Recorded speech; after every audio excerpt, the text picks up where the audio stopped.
Meditando en su palabra. Vamos a continuar estudiando la introducción al Pentateuco de la Biblia de Jerusalén. La aportación de la tradición sacerdotal al Pentateuco es considerable. También causa los rasgos de una obra de escuela. Las leyes constituyen su parte principal. Se interesa sobre todo por la organización del santuario, los sacrificios, las fiestas, las personas y funciones de Aarón y sus descendientes. Contiene también parte narrativa al servicio de las leyes y las liturgias. Gustas de compuestos, genealogía y puede ser reconocida por su vocabulario y su estilo abstracto y repetitivo. Es la tradición de los sacerdotes de Jerusalén. Conserva elementos antiguos, pero no quedó plasmada hasta el destierro y no se impuso hasta después de la vuelta. Se distinguen en ellas varias capas redaccionales. En primer lugar, la ley de la santidad en Levítico 17:26, un escrito base y revisiones y adiciones.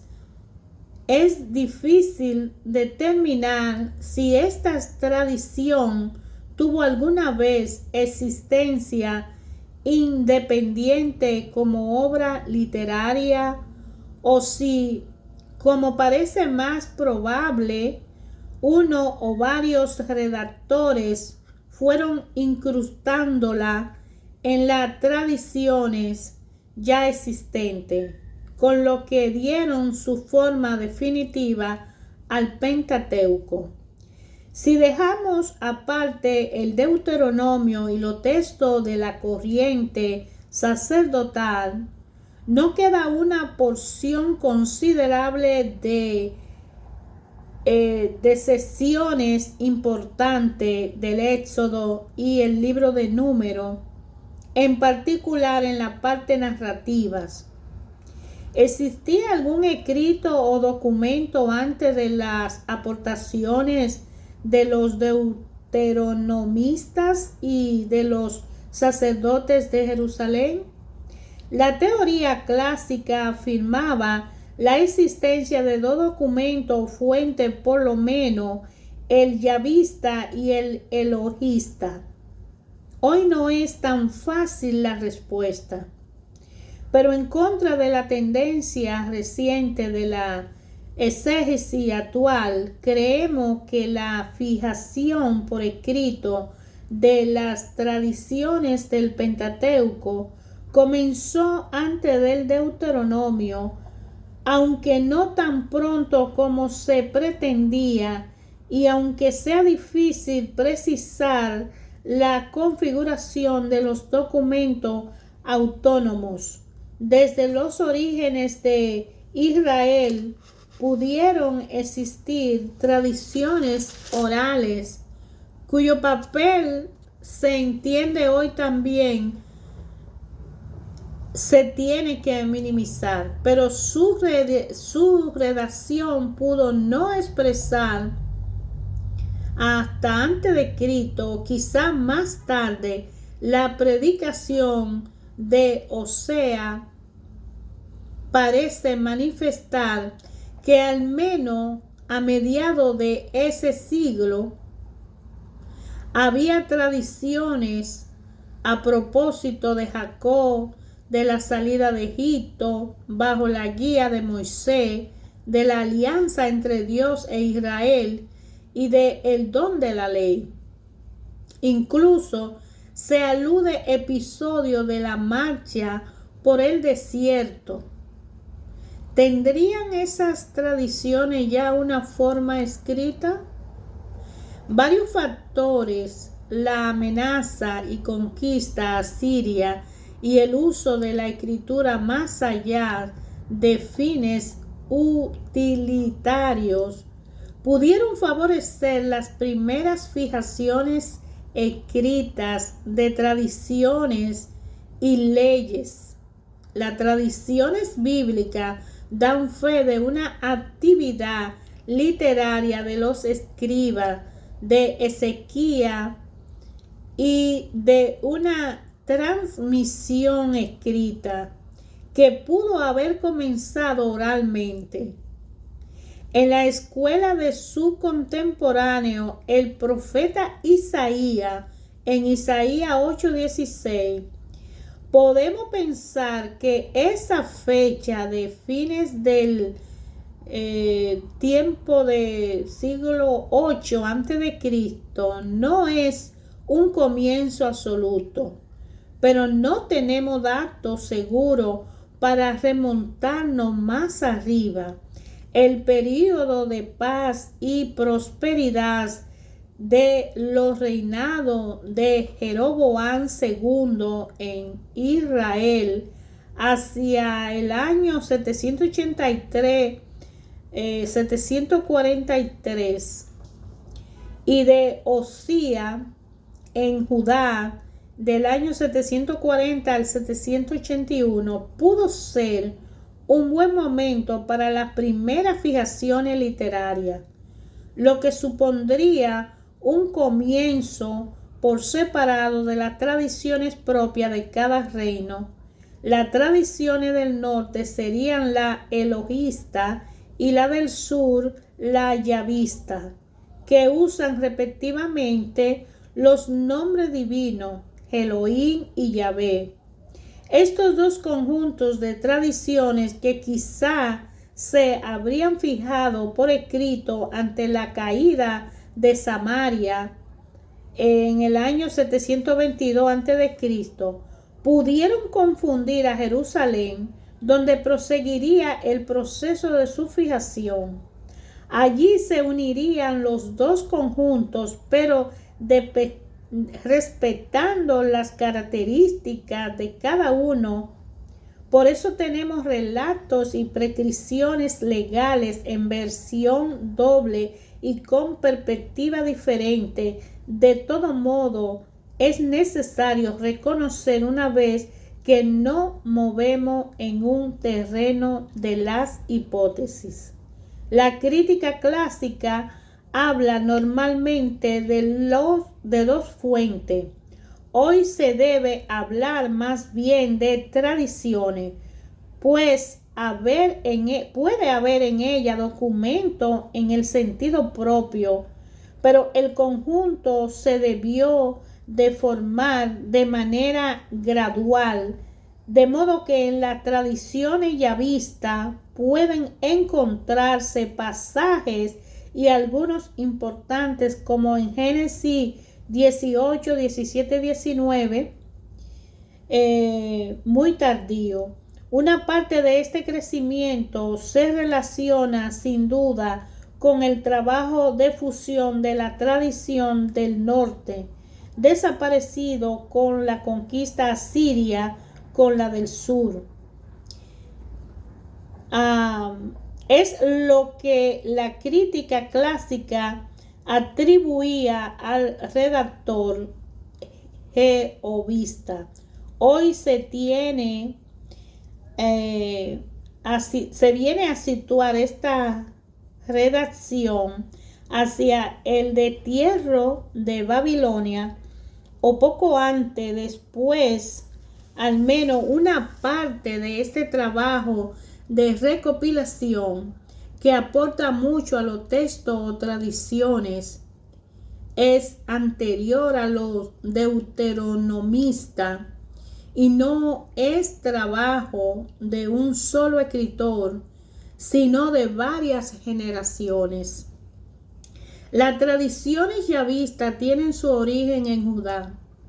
Su composición pudo ser tardía en el caso de algunos relatos, pero la base, quizá un documento considerable, pudo ver la luz a mediados del siglo VIII con estilo de gran viveza y colorido, en forma figurada y con talento narrativo. Esta tradición responde a las más graves cuestiones que se plantean al hombre, con expresiones antropomórficas, muestra un elevado sentido de lo divino, como prólogo a la historia de los patriarcas. Ofrece la historia de los orígenes de la humanidad a partir de una primera pareja, con el pecado de la humanidad como telón de fondo. Se perfilan los orígenes del pueblo en los antepasados y en las generaciones de Moisés y del Éxodo. Esta historia nacional pone de relieve la intervención de Dios, que llama a Abraham, lo bendice y le hace una promesa, y que salva a los israelitas de la esclavitud y los conduce hacia la tierra prometida. Las tradiciones elogistas tienen menos entidad y menor cohesión. Ya antes de la crisis recién de los estudios sobre Pentateuco, se habló de una conservación fragmentaria de este documento, o se decía que los textos elogistas no eran más que suplemento de la tradición yavista. Otros rechazaban su existencia sin más. No obstante, se puede mantener la relativa independencia y mutua pertenencia de ciertas tradiciones antiguas que usan como nombre divino. Elohim sería tradiciones del reino del norte, llegada a Judá cuando desapareció Israel, que pudieron haber sido fijadas por escrito algunos años, como el 721 a.C. En este caso, las tradiciones elogistas no comienzan hasta la historia de los patriarcas, entre los que Jacob ocupa un papel destacado, como en Osea. El relato continúa con la narración de los orígenes del pueblo bajo la guía de Moisés. En estas tradiciones la moral es más exigente y se subraya mejor la distancia entre Dios y el hombre. Para facilitar el esfuerzo del lector, hacemos algunas observaciones generales sobre la distribución de los textos de las diferentes tradiciones, dejando el Deuteronomio.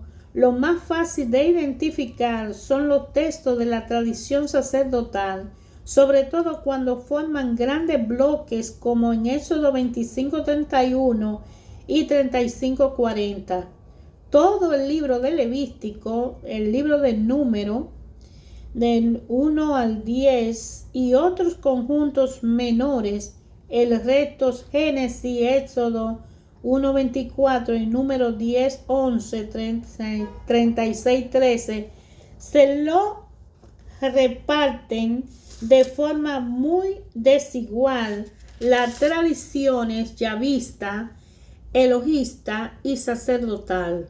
En los relatos hay predominio de la tradición yavista. La nota del comienzo de cada capítulo o sesión informarán al lector sobre lo excepcional. Los relatos de la historia.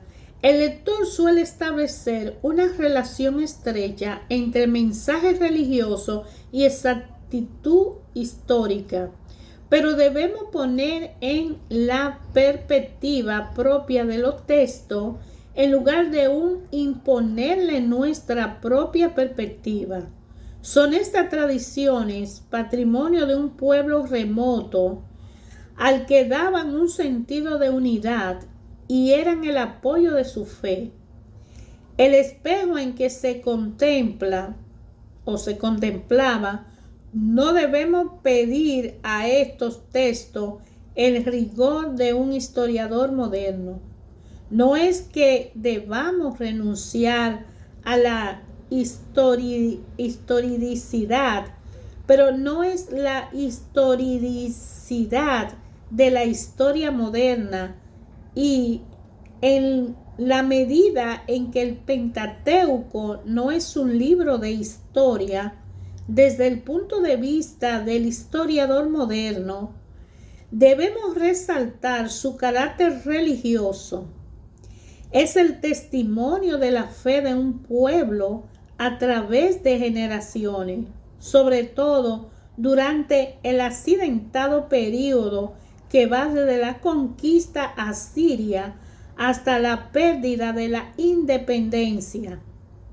Es ese testimonio religioso el que tiene importancia para nosotros los creyentes, independientemente del valor de los textos para escribir una historia moderna del pueblo de la Biblia. De los 11 primeros capítulos del Génesis se dice a menudo que son un mito, pero hoy se usa ese término para designar el carácter literario, no es el sentido de historia fábula legendaria. Un mito es una tradición popular que cuenta los orígenes de un mundo y del hombre, o acontecimiento ocurrido en los comienzos de la humanidad, y lo hace de forma figurativa y simbólica. El autor de estos relatos bíblicos recoge algunas tradiciones que le servía para su propósito didáctico. Además, los mitos de los orígenes tienen una finalidad etiológica.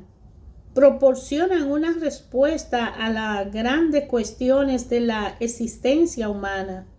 Lo que se cuenta de ese pasado lejano da la razón de nuestra condición presente.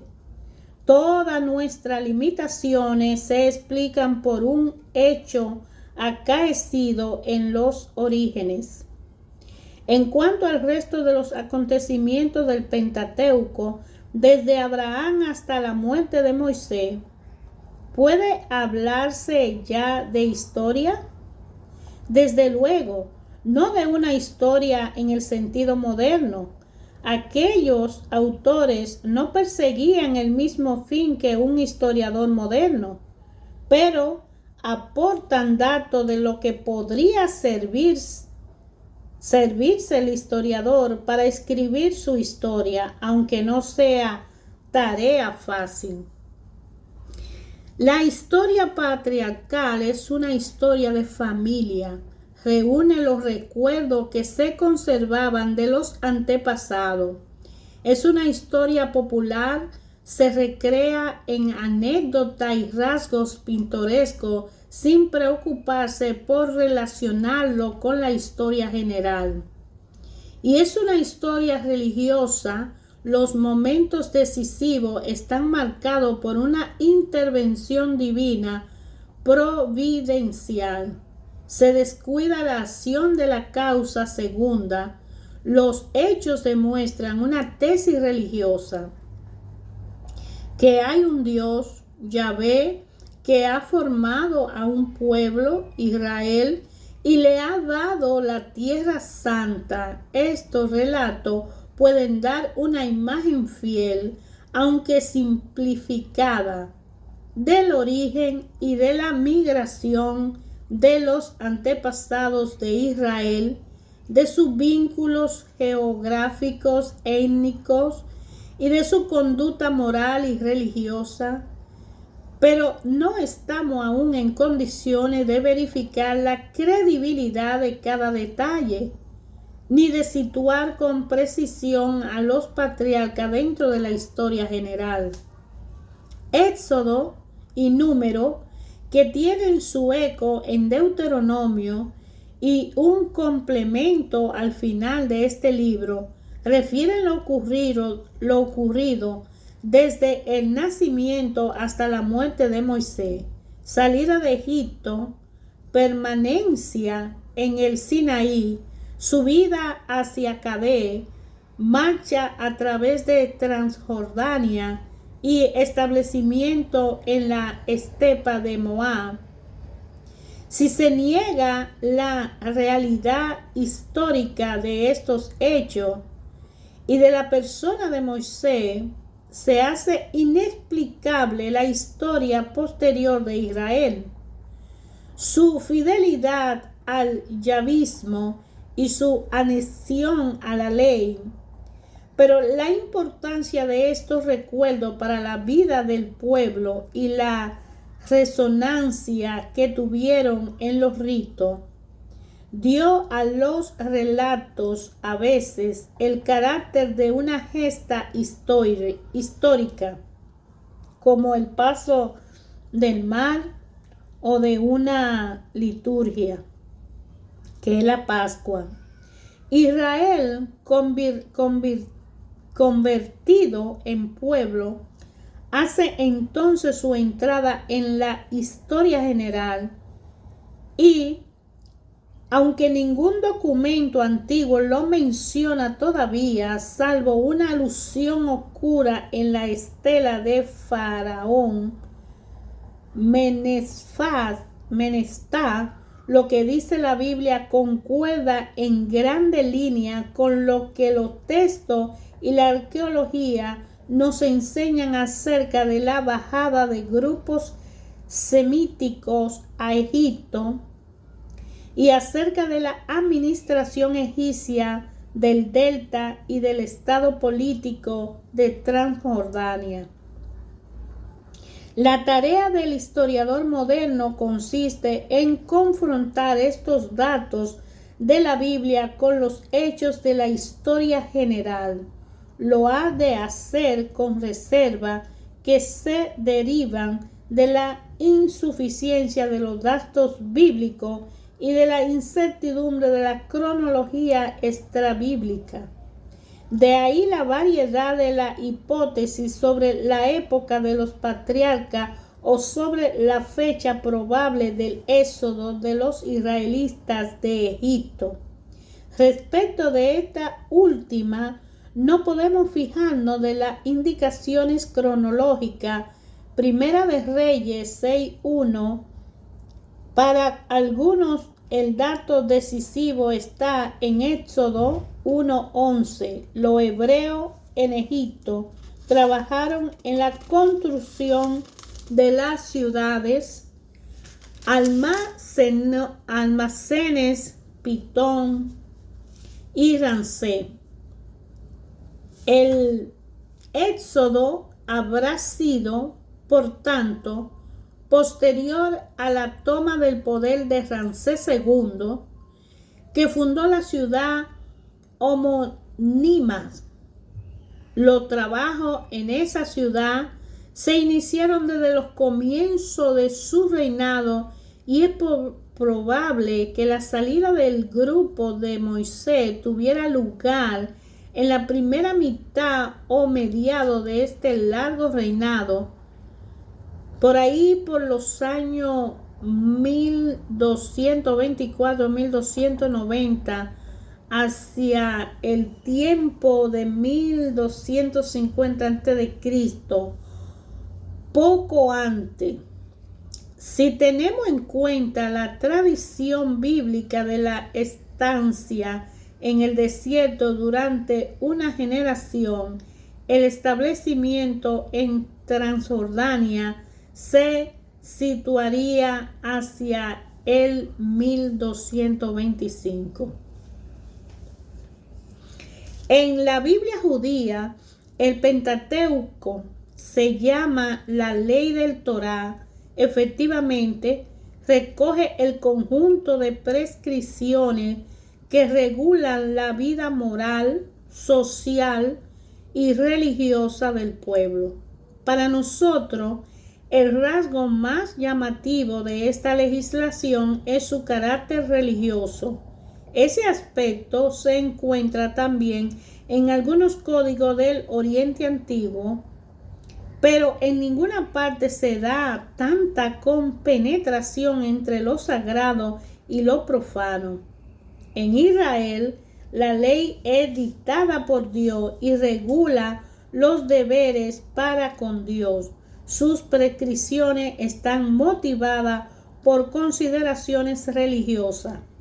Esto parece obvio por lo que toca a las reglas morales del Decálogo, a las leyes culturales del Levítico, pero es más significativo el que en una misma colección se mezclen leyes civiles y criminales por preceptos religiosos y que el conjunto se presente como la carta de la alianza con Yahvé. De ahí que la formulación de dicha ley se vincule a las narraciones de los acontecimientos del desierto donde se concluyó la alianza.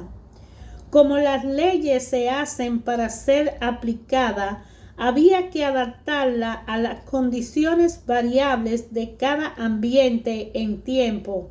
De ahí que en los conjuntos que vamos a examinar se encuentren elementos antiguos junto o fórmula o disposiciones nuevas.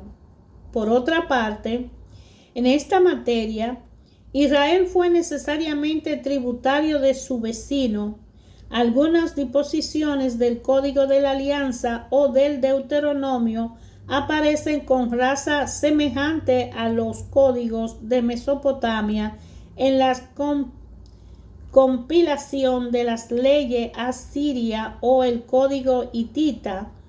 No hubo calco algunos directos, sino que tales coincidencias se explican con la irradiación de las legislaciones extranjeras o por un hecho